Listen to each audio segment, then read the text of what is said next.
স্যামসাংয়ের কাজকর্ম দেখে আমি এক এক সময় অবাক হয়ে যাই, আর আপনারাও হয়ে যাবেন। এই দেখুন, স্যামসাংয়ের এম সিরিজ মানে অনলাইন, আর স্যামসাংয়ের এ সিরিজ মানে অফলাইন। আর স্যামসাং অনলাইন অফলাইনে এত ভেদাভেদ যে কেন করে, এটা বুঝতে পারি না বা বুঝে উঠতেও পারি না। এই তো এম সিরিজগুলো যা প্রাইস দেওয়া হয়, যা স্পেক্স দেওয়া হয়, অভাবনীয়। আর এ সিরিজগুলো যা প্রাইস দেওয়া হয় তার স্পেক্সের থেকে অনেক বেশি। তাই আমরা বুঝে উঠতে পারি না কি করব। স্যামসাং তাদের A71 লঞ্চ করে দিল, আর তার দামটাও বেরিয়ে এলো, এটা অ্যাভেলেবেল হয়ে গেছে। তাই আপনি যদি মনে করে থাকেন স্যামসাং এ সিরিজের A71 এটা কিনবেন, তো অবশ্যই এই ভিডিওটা দেখুন। আপনার কেনা উচিত না এটা থেকে বিরত থাকা উচিত, না অন্য কোনো এই প্রাইসে অন্য কোনো ডিভাইস আপনার দেখা উচিত। হ্যাঁ, আমি সুমন। তো চলুন করবো না আর দেরি, শুরু করি তাড়াতাড়ি। অবশ্যই আমার কাছে ফোনটা নেই, আর আমি যে যে ফোনের রিভিউ দিব বলি সেই ফোনের রিভিউ দিয়ে দিই, আপনারা আমার চ্যানেলে দেখেন। কিন্তু এবার স্পষ্ট একদম ক্যামেরার সামনে বলে দিচ্ছি, A71 আমি কিনবো না। মানে অ্যাটলিস্ট আমি তো পয়সা খরচ করে পয়সাকে জলে দেবো না। এই ফোনটি অ্যাভেলেবেল হয়ে গেছে A71, আর এই ফোনটির দাম যেটা রাখা হয়েছে 29,990 টাকা। ভাবতে পারেন 30,000 টাকায়। এবার যে স্পেক্সটা বলবো, ফিচার্সটা বলবো, দেখে আপনিও মুখ ঘুরিয়ে নেবেন, আর আপনি বলবেন সুমনদা আপনি একদম ঠিক ডিসিশন নিয়েছেন। তাই আমি তো ব্যবহার করছি M30s এবং আপকামিং M31ও নেব, যেটা আমার মনে হয় এম সিরিজগুলো প্রাইসের সঙ্গে অর্থাৎ দামের সঙ্গে একটা মেলবন্ধন ঘটিয়ে চলে স্পেক্সগুলো। এবার এই ফোনটির দাম যেটা করা হয়েছে 29,990 টাকা, আর সেটার দাম যেটা ভ্যারিয়েন্ট 8GB 128GB র্যাম এবং রমের সাথে। অবশ্যই স্যামসাং গ্যালাক্সি A71 শুধুমাত্র একটা ভ্যারিয়েন্টেই আপনারা পাবেন। ডিসপ্লে তেমন কিছু যে বিশাল দেওয়া হয়েছে তা না, 6.7 ইঞ্চেসের একটা infinity O display, full HD plus super AMOLED display, আর এখানটায় যেটা 393 PPI ডেন্সিটি দেওয়া হয়েছে মানে পিক্সেল, আর এইটা আমার একটু খটখট লেগেছে, একটু কম।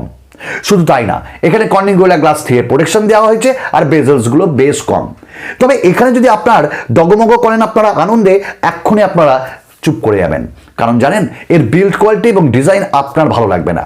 কারণ একটা 14 থেকে 15,000-এর মধ্যে যে ডিজাইন এবং যে বিল্ড কোয়ালিটি দেওয়া হয় মানে পলিকার্বনেট, সেটা নিশ্চয়ই 30,000 টাকার ফোনে আপনি এক্সপেক্ট করবেন না। কিন্তু তাই তো করছে স্যামসাং। স্যামসাং গ্যালাক্সি A71-এর পেছনেও দেওয়া হয়েছে পলিকার্বনেট, অর্থাৎ প্লাস্টিক ব্যবহার করা হয়েছে, সাইডেও ফ্রেমগুলো প্লাস্টিক, সাথে পেছনে গ্র্যাডিয়েন্ট গ্লাস এবং ডায়মন্ড কাট ডিজাইন। 4টে ক্যামেরার মেলবন্ধন রয়েছে, স্যামসাংয়ের লোগো রয়েছে। অবশ্যই এটা একটু স্প্ল্যাশ প্রুফ, মানে জলের ছিটে ফোটা থেকে এটা বাঁচাবে। তাহলে বলুন তো, একটা 30,000 টাকার ফোনে আমি কি মেটাল চাইতে পারি না? একটা 30,000 টাকার ফোনে আমি কি গ্লাস ডিজাইন চাইতে পারি না? না, চাওয়াটা খুব অপরাধ? অবশ্যই কমেন্টস করে জানাবেন বন্ধুরা। এবার এইখানটায় যদি আমরা চলে যাই র্যাম এবং রমের ক্ষেত্রে, আমি একটু আগেই বললাম যে এটি একটি ভ্যারিয়েন্টেই পাবেন 8GB এবং 128GB র্যাম এবং রমের সাথে। UFS 2.1 স্টোরেজ স্পিড পাবেন, LPDDR4X এর র্যাম পাবেন, এবং এখানে ট্রিপল কার্ড স্লট পাচ্ছেন, অর্থাৎ এক সময়ে দুটো সিম এবং একটা মাইক্রো SD কার্ড ব্যবহার করতে পারবেন, যেটা ভালো দিক। ডুয়াল 4G ভোল্টি এবং নেটিভ ভিডিও কলিং পাবেন, এবং কলিং ওভার ওয়াইফাইও পেয়ে যাবেন। প্রসেসরের ক্ষেত্রে একটু ভালো লেগেছে, তবে প্রাইস হিসাবে আমার অতটা জাস্টিফাইড মনে হয়নি। প্রথমবার স্যামসাং গ্যালাক্সি A71-এ আপনারা দেখতে পাবেন না স্যামসাংয়ের নিজস্ব এক্সাইনসের প্রসেসর, তবে ব্যবহার করা হয়েছে কোয়ালকম স্ন্যাপড্রাগনের 730, এবং এটি একটি 8 ন্যানোমিটার ফিনফেট টেকনোলজিতে তৈরি, আর যা অক্টাকোর একটা AI প্রসেসর। Adreno 618 জিপিও পাচ্ছেন, তো গেমিংয়ের ক্ষেত্রে কোনো আপনারা প্রবলেমে পড়বেন না। তবে ওই যে প্রাইস যখনই মাথায় আসবে যে 30,000, আর বাংলাদেশে মোটামুটি 45,000, সেই দামে আমি 730 নেব?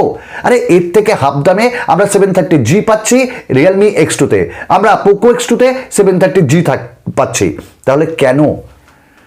এবার এরই সাথে ক্যামেরা পেছনে 64 মেগাপিক্সেলের একটা প্রাইমারি ক্যামেরা দেওয়া হচ্ছে f1.8 অ্যাপারচারের সাথে, যেখানে ব্যবহার করা হয়েছে স্যামসাংয়ের নিজস্ব স্যামসাং GW1 সেন্সরটি, এবং তারপরেরটা রয়েছে 12 মেগাপিক্সেলের একটা ultra wide angle lens f2.2 অ্যাপারচারের সাথে।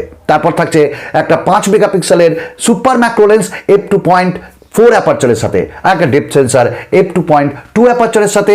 অবশ্যই এটি 5 মেগাপিক্সেলের। সামনে থাকছে 32 মেগাপিক্সেলের একটা selfie camera, 4K video recording, EIS, night mode এবং সুপার স্লো মোশনের সঙ্গে টাইম ল্যাপসগুলোই থাকছে। এখানটায় আপনারা স্যামসাংয়ের পে মিনিটাও পেয়ে যাবেন, মানে আপনারা পে করতে পারবেন, পেমেন্টের ক্ষেত্রে স্যামসাং আপনাদের সাহায্য করবে। এরই সাথে এখানে ব্যাটারিটা দেওয়া হয়েছে 4500 mAh 25 ওয়াটের, আপনারা পাচ্ছেন super fast charging, USB type C, সব সেন্সার্স থাকছে এবং ডলবি ডিজিটাল অবশ্যই থাকছে, ডলবি ডিজিটাল অবশ্যই থাকছে, মানে মিউজিকের ক্ষেত্রে দারুণ হবে। এবং ফিঙ্গারপ্রিন্ট স্ক্যানার ইন ডিসপ্লে আপনারা পাচ্ছেন, ফেস আনলক পাচ্ছেন, আর স্যামসাং এর One UI 2 সাথে আপনারা অ্যান্ড্রয়েড 10 পাচ্ছেন। তো এই নিয়ে এই ফোনটি আসছে, এবং আসছে মানে এসে গেছে। তাহলে আপনি বলুন তো 30,000 টাকায় আপনি এই ফোনটা কেনা পছন্দ করবেন, না আপনারা যে আপকামিং যে ভিভোর IQ3, আপনারা রিয়েলমির X50 Pro 5G এইগুলো কেনা পছন্দ করবেন? আমি জানি না স্যামসাং এর মাথায় কি ঢুকেছে আর স্যামসাং কেন এটা করছে।